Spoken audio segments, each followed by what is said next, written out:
So look, you saw where Hurricane Helene victims were eligible for a $750 check. That's what they're eligible for. There are scenarios where they may be able to get temporary housing. They've got folks that are out there cooking meals and things like that. But let me give you a comparison. If you're an illegal immigrant, I want to remind you, just in the last 3 to 4 years, we've had over 4.5 million, roughly the population of our state, come across the southern border. Each one of those is eligible for a hotel room that is paid for for 30 days. Let me throw a number out there. If they're put up at a hotel in Midland, Texas, that could be $6,000 right there. $6,000 that federal taxpayers are paying for an illegal immigrant to stay in a hotel. Number two, food.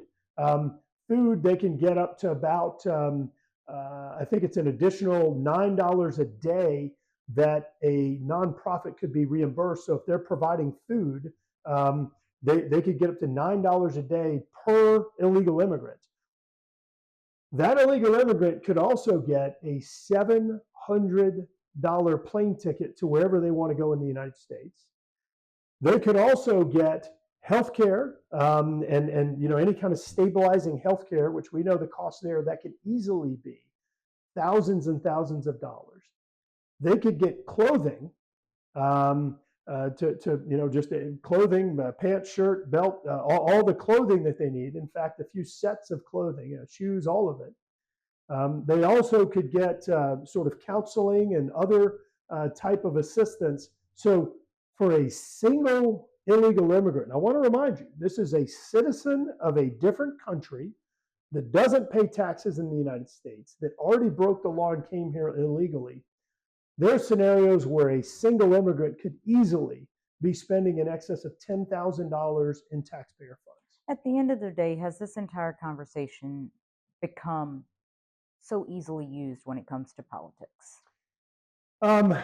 Is it easily used? Yes, but I think that's because it is so absurd. I mean, if you've got a citizen in Western North Carolina that doesn't have electricity, doesn't have water, doesn't have a place to stay, their car's been flooded, all their clothes and belongings have been flooded, and you're offering them a check for $750 and they can go down to a tent where some folks in Louisiana are cooking jambalaya and get food, yet you can have an illegal immigrant come in, they'll pick you up, they'll take you on a bus to a city, they'll put you up at a hotel for a month, they'll pay $700 for a plane ticket, they'll give you clothes. I mean, and this is a person who's not a citizen of our country. It really does appear as though we are not prioritizing dollars. I mean, this is offensive. This is offensive. These are all our taxpayer dollars.